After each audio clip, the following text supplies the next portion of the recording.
பார்த்ததும் கும்பிட வைக்கும் கோயில் கோபுரம், அன்பு பாசத்தில் கும்பிட வைக்கும் மனமும் கோபுரம். உயர்ந்து நிற்கணும் அன்பால், உலகம் வணங்கணும் பண்பால். கோபுரம் மனமே கோபுரம், கோபுரம் குடும்பம் கோபுரம்.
பலங்களை அறிந்து பண்பெனும் பாதையில் நடந்து கண்ணென உறவினில் மகிழ்ந்து தூணென குடும்பத்தை சுமந்து கோயிலை போலே குடும்பமும் அமைந்தால் சொர்க்கம் நிஜமாகும்.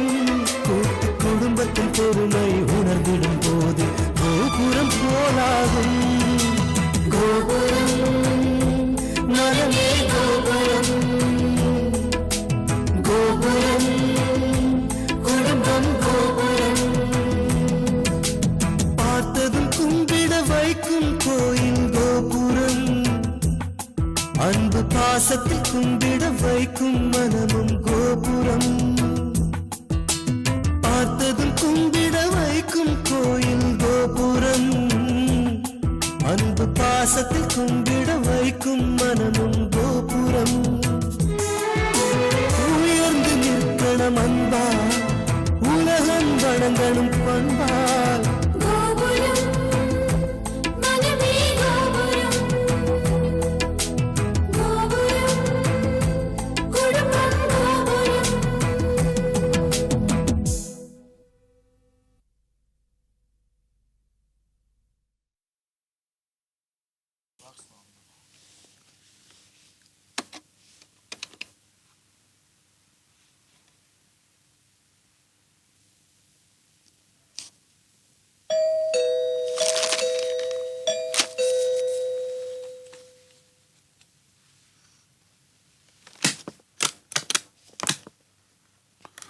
வாங்க அபி, உங்க அப்பா வந்துட்டாரு.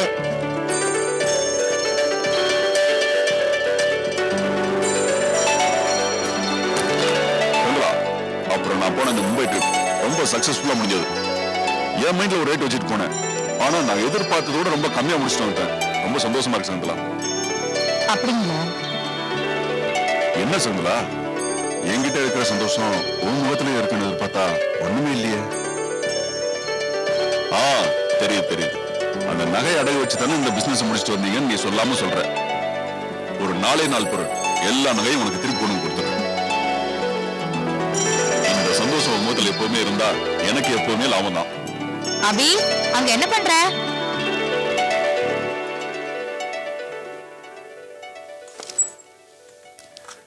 டாடி, என்னம்மா எப்படி இருக்க? காலேஜ்ல நல்லா போயிட்டு இருக்கியா? நடுவுல 2 டெஸ்ட் வந்திருக்குமே, நல்லா இல்லையா? நல்லா எழுதிருக்கேன். உங்க ட்ரிப் எல்லாம் எப்படி இருந்தது? நல்லா இருந்ததுமா. உனக்காக ஒரு gift வாங்கிட்டு வந்திருக்கேன் பாரு.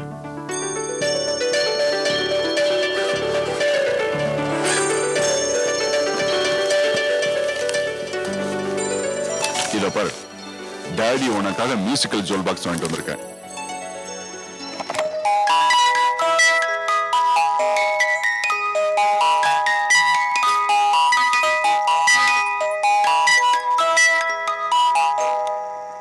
எப்படி இருக்கு? நல்லா இருக்குப்பா. ஆமா, இதுல வைக்க வேண்டிய ஜுவல்ஸ் எல்லாம் கொண்டு போய் அடகு வச்சாச்சு. வெறும் ஜுவல் பாக்ஸ கொண்டு வந்து ஏமாத்துறீங்க. இத பாத்தியா, நான் தான் உனக்கு எல்லா ஜுவல்ஸும் மீட்டு கொடுத்துறேன்னு சொல்லியிருக்கேன்ல, அப்புறம் என்ன உனக்கு குத்தல வேண்டியிருக்கு? போய் காஃபி கொண்டு வா.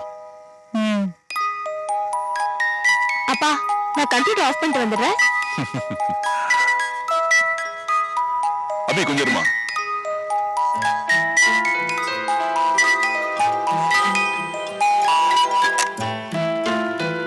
என்னம்மா அது, கம்ப்யூட்டர் புதுசா இருக்கு? ஆமாப்பா, லேட்டஸ்ட் மாடல் Pentium 4. இது நீ வாங்குனியா இல்ல? கம்ப்யூட்டர் வாங்குற அளவுக்கு ஏது என்கிட்ட பணம்? இது ஒரு சின்ன லக்கி மேட்டர் தான். கம்ப்யூட்டர் ஸ்டூடெண்ட் ஒரு பத்திரிக்கை இருக்குல்ல, அந்த பத்திரிக்கையில ஒரு புதிர் போட்டிருந்தாங்க. அந்த புதிருக்கு கரெக்டா ஆன்சர் எழுதின 5 பேருக்கு பரிசு கொடுத்தாங்க. அந்த 5 பேர்ல நானும் ஒருத்தி. அவங்களே டோர் டெலிவரி பண்ணிட்டு எனக்கு கங்க்ராச்சுலேஷன்ஸ்லாம் சொன்னாங்கப்பா. Very good, very குட்மா.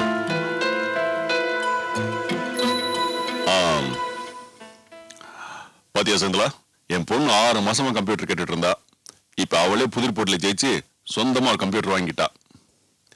நான் ஒரு ஹாப்பி நியூஸ் சொல்லிட்டேன், என் பொண்ணு ஒரு ஹாப்பி நியூஸ் சொல்லியிருக்கா. நீ என்ன ஹாப்பி நியூஸ் வச்சிருக்க? ஏதாவது விசேஷம் உண்டா? சொல்லு. இந்த ஒரு வாரத்துல என்ன நடந்துச்சு? Any happy news? எல்லாம் வழக்கம் போலதான் போயிட்டு இருக்கு. சரி, காஃபி சூடா இருக்கு, இந்த வச்சுக்கோ, நான் ஃபேஸ் வாஷ் பண்ணிட்டு வந்துடுறேன். வாய்க்கு வந்தபடி போய் பேசிட்டு இருக்க. பிரைஸ் விழுந்த மேட்டர் பப்ளிஷ் அந்த புக்கை கொண்டு வானா என்ன பண்ணுவ? ஐயோ, இந்த ஐடியா கொடுத்ததே அருண் மாமா தான். இந்த ஐடியா கொடுத்தவர் அந்த ஐடியா கொடுக்க மாட்டாரா?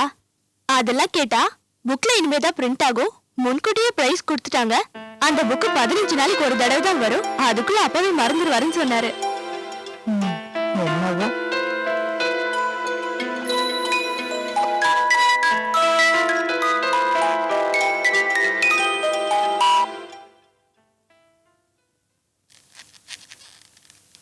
ஏப்பா, நல்லா முடிச்சு போட்டு டேப் அடிச்சு விடு. சார் சார் பார்த்து கேர்ஃபுல்லா பண்ணியா? சோமு, மறந்தே பண்ணியா, மும்பைல இருந்து உனக்காக ஒரு பென் வாங்கிட்டு வந்திருக்கேன். சார் எனக்கா சார்? ஆமா, ரொம்ப அழகா இருக்கு சார். உனக்கு தான் வச்சுக்கயா. ரொம்ப தேங்க்ஸ் சார். அப்புறம் இந்த மோதராஜ் என்ன சொல்றான்? சார் நீங்களே போய் நேர்ல கேட்டாதான் அவன் பணம் கொடுப்பான். அப்படியா? சரி, நான் ஈவினிங் போய் கேட்கறேன். அப்புறம் இங்க ஏதாவது விசேஷம் உண்டா? சார் இந்த சைட்ல இருந்து பேல். ஹலோ சார், அங்க போய் வேலையை பாருமா, இங்கே உட்காந்துட்டு இருக்காத. இந்த சேலம் ஃபர்ஸ்ட் இந்த போறேன். ஒரு இடம் கிடைச்சா நவர மாட்டீங்களா?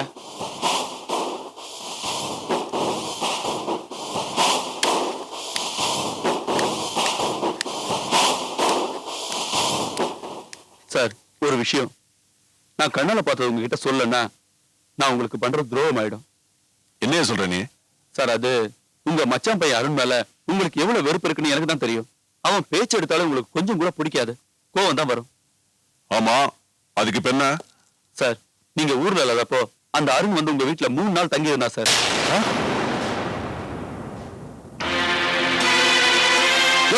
என்ன சொல்ற? அருண் என் வீட்டுல தங்கியிருந்தானா? என்ன சொல்ற நீ? சார் கோவப்படாதீங்க சார், நடந்த உண்மையான சொல்றேன். என்ன சொல்லு? பேசிட்டு இருக்கீங்க, உள்ள கூட மாட்டீங்களா? சச்சே, அப்படின்னு ஒண்ணு இல்ல, வாங்க.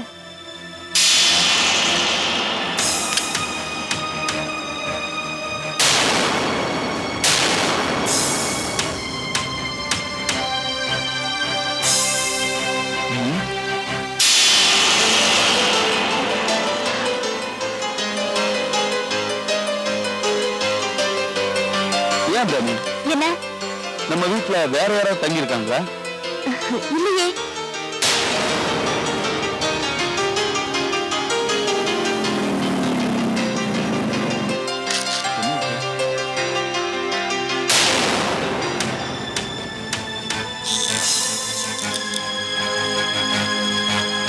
நான் பேசுறேன். ஏய், நீ தானே ஜெயிக்கணும். இன்னும் எவ்வளவு பணம் செலவானாலும் நம்ம பண்ணிக்கலாம். நானா வீட்டை விட எஸ்கேப் ஆயிட்டேன். வீட்டுல இருக்கவங்களா என்னை தேடி கண்டுபிடிக்கணும், அவங்களுக்கு என்னோட அருமை தெரியணும். அதை விடு. மாமாவா? மாமா 2 நாளா ஊர்ல இல்ல, அந்த 2 நாள் நான் இங்க இருக்க போறேன்.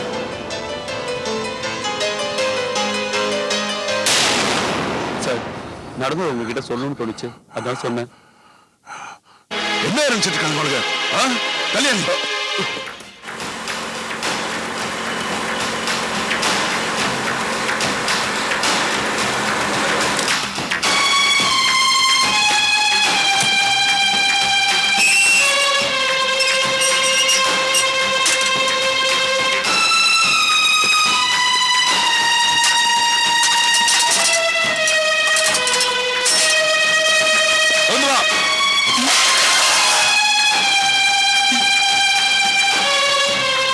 நான் ஊர்ல இல்லாதப்ப எனக்கு வேண்டாத உன் அண்ணன் பையன் அருண் இங்க வந்து தங்கினானா?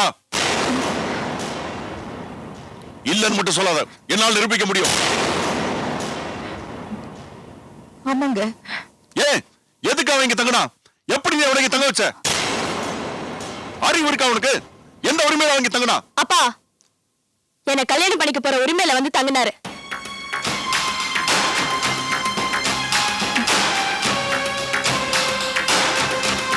என்னடி சொன்ன?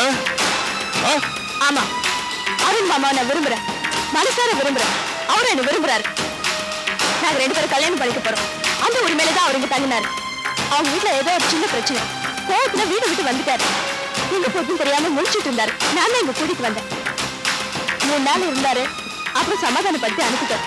இதுதான் நடந்தது. எவ்வளவு சாதாரணமா நீ சொல்ற? என் பொண்ணு என் வார்த்தையை மீற மாட்டா. அவளுக்கு படிப்பை தவிர வேற எதுலயும் அக்கறையில நினைச்சிட்டு இருந்தா ஒவ்வொன்னா மீறிட்டு இருக்கா. அந்த வீட்டுக்கு டான்ஸ் கத்துக்க போனாளா இல்ல மாமன் கூட கூத்தடிக்க போனாளா?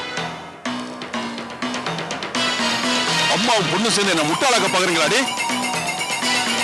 எனக்கு பிடிக்காத வீட்டு பையனை காதலிக்கிறேன்னு எனக்கு முன்னாடி நின்னு எவ்வளவு நெஞ்சழுத்தத்தோட சொல்றான். மனுஷனாடி அவன்? ஒரு மனுஷனை மதிக்கிறது கூட லாயக்கில்லாதவன போய் மனசார காதலிக்கிறேன்னு சொல்றியே. அப்பா ரொம்ப பேசாதீங்க. அருண் மாமா கிட்ட சில குறைகளும் இருக்கு, நிறைகளும் இருக்கு. குறைகள்னு பார்த்தா பொறுப்பு இல்லாதவரு, சுயமா சம்பாதிக்க தெரியாதவரு, அவ்வளவுதானே. வேற என்ன சொல்ல முடியும்? வேற ஒண்ணும் சொல்ல முடியாதா? குடிகாரண்டி. எப்ப பார்த்தாலும் 10 பசங்களோட சேர்ந்து குடிச்சு கூத்தடிக்கிற குடிகாரண்டி அவன். அப்பா மன்னிச்சிருங்க, நீங்களும் தான் குடிக்கிறீங்க. அதையும் அம்மா கிட்ட தைரியமா சொல்லிட்டு போறீங்க. உங்களை எந்த லிஸ்ட்ல சேர்க்கறது?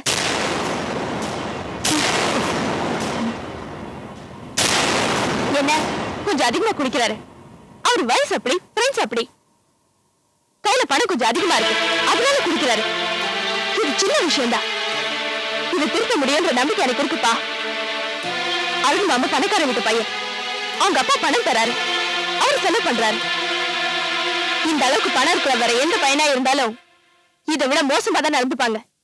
அவர் மாதிரி இருக்க மாட்டாங்க. பாத்தியாடி எப்படி பேசுறான்னு? அவளா பேசுறாளா இல்ல நீ சொல்லி கொடுத்து பேசுறாளா? நான் கிட்ட பேசிட்டு இருக்கும்போது நீங்க அம்மா திட்டுறீங்க. எந்த அளவுக்கு எதிர்த்து பேசுறான் அவ? இந்த அளவுக்கு எதிர்த்து பேசுறானா அதுக்கு இடம் கொடுத்து நீதானடியா?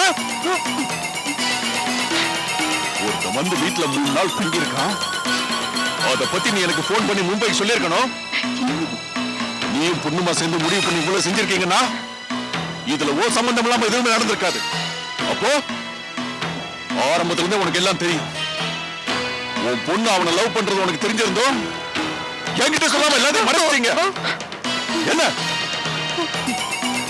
எனக்கு உங்க அண்ணன் குடும்பத்துக்கு உறவு பாலம் போடலாம் ட்ரை பண்றியா? என்ன சொல்லணும்?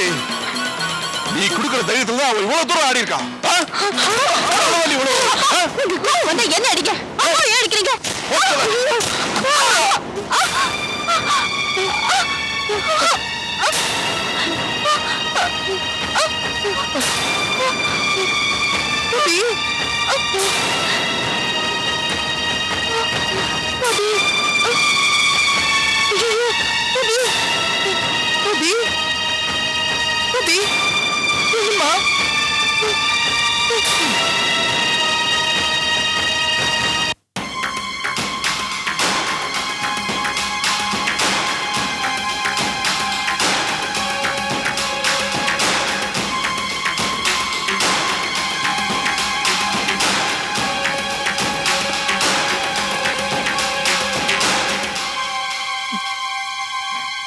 அம்மா என்ன மன்னிச்சிருமா.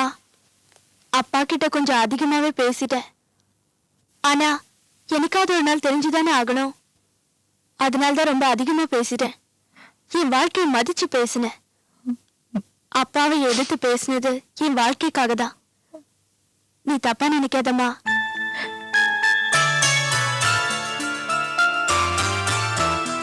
நான் உங்க அப்பாவோட வாழ்வு செடிச்சவ. நான் அடிப்பட்டு செத்தாலும் பரவாயில்லை. குறுக்க வந்த உன்னை அடிக்கும் போது என்னால எப்படிமா பார்த்து சும்மா இருக்க முடியும்? சரி சரி, சும்மா பேசி உடம்பு கெடுத்துக்காத. நிம்மதியா படுத்து தூங்குமா.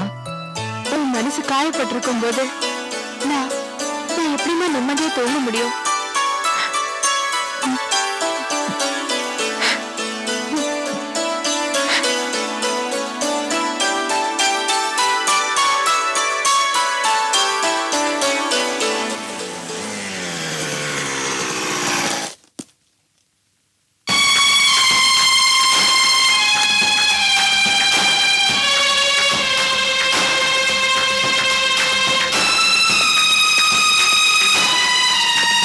சிஸ்டர், அபிராமிங்கிற பேஷண்ட் எந்த ரூம்ல இருக்கா?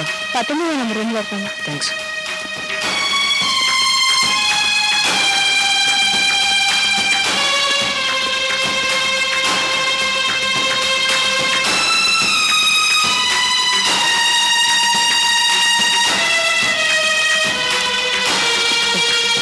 அபி, என்னாச்சு? அத்தை, டாக்டர் என்ன சொன்னாரு? இங்க பாருங்க, இது இன்னும் உங்க வீடோ இல்ல பில்டிங் சைட்டோ இல்ல நீங்க உத்தரவு போடுறதுக்கு. இது ஹாஸ்பிடல். யார் வேணாலும் யார வேணாலும் எப்ப வேணாலும் வந்து பார்க்கலாம். உங்க அதிகாரத்துல இங்க காட்டாதீங்க. டேய், எந்த தைரியத்துல இங்க வந்த? சொல்றா. டேய், என் பொண்ணை பார்க்க உனக்கு எவ்வளவு ஒரு இருக்கு? போடலையா? ஏய், ரொம்ப குதிக்காதீங்க. பிளட் பிரஷர் ஏறிட போகுது. என்ன பெத்தவரோட தங்கச்சி நீங்க கல்யாணம் பண்ணிட்டீங்க. ஏன் அத்தை பொண்ண நான் காதலிக்கிறேன். அவளோட காதல் என்ன? ஏன் லவ்வரை பார்க்கறதுக்கு நேரம் காலம் அப்பாயின்மெண்ட் இதெல்லாம் ஒண்ணும் தேவையே இல்ல. அதனால தான் நான் இங்க வந்தேன். அந்த உரிமையில தான் நான் இங்க வந்தேன். என் பொண்ணை விட்டு உன்னை வெளியே போக சொல்றேன் பாரு.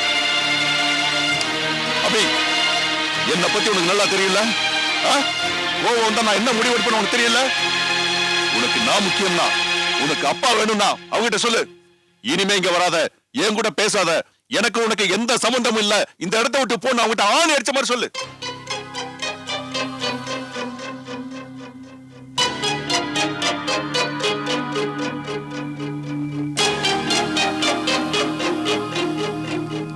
அப்பா, என்ன மன்னிச்சிருங்கப்பா. எனக்கு நீங்களும் முக்கியம், அருணும் முக்கியம்.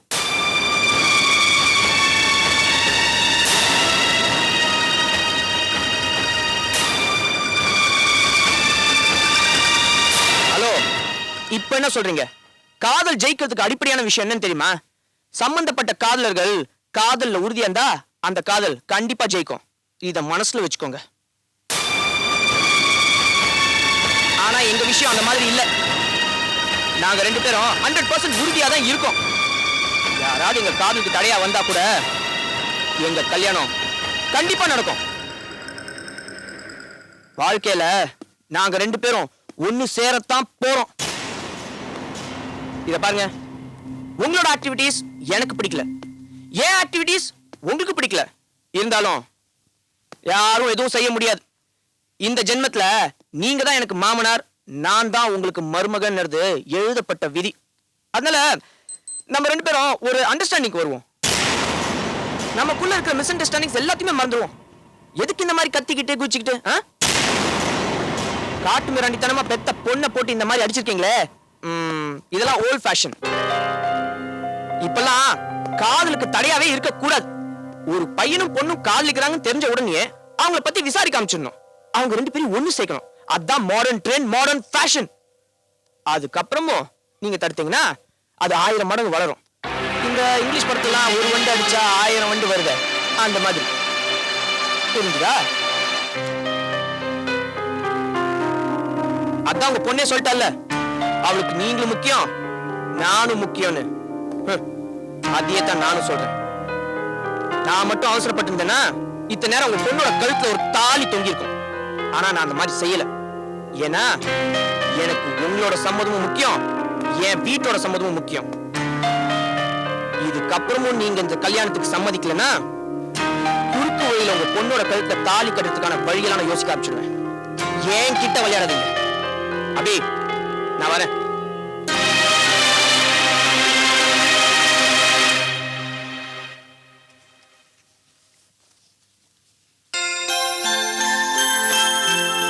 பிரியா, அத்தை, உடம்பு எப்படிமா இருக்கு? ரொம்ப களைப்பா இருக்காத்த. வேலைக்கு 4 மாத்திரை சாப்பிட சொல்றாங்க அத்தை. அதான் நாக்கெல்லாம் கசக்குது. பள்ளிக்கூடத்துக்கு 2 நாள் போக வேண்டாம்னு சொல்லிட்டாங்க. அது ஒண்ணுதான் ஜாலியா இருக்காத்த. ஆனா ரொம்ப டயர்டா இருக்காத்த. சரி, அப்பா எங்கம்மா? அப்பா கஞ்சி காய்ச்சிக்கிட்டு இருக்காரு.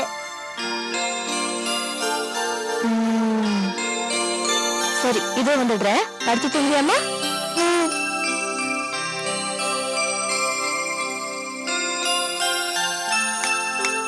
அண்ணா, என்னண்ணா பண்ணிக்கிட்டு இருக்கீங்க? டாக்டர் பிரியாக்கு 2 நாள் கஞ்சி கொடுக்க சொல்லிருக்காரு. திலகம் ஆபீஸ்க்கு ஃபோன் பண்ணி பெர்மிஷன் போட்டு வரேன்னு சொல்லிட்டு போயிருக்கா. அதுக்குள்ள குழந்தை பசிக்குதுன்னு சொல்லுச்சு. அதான். என்னண்ணா நீங்க என்ன ஒரு வார்த்தை கூப்பிடக்கூடாது? நான் கஞ்சி காசு தர மாட்டேன். நீங்க நகருங்க. நீங்க இந்த பக்கம் வாங்கண்ணா. நான் கஞ்சி காசு எடுத்துருவேன். நீங்க போங்க. நீங்க முதல்ல வேலைக்கு போங்கண்ணா. நான் செஞ்சு கொண்டு வரேன். சரி.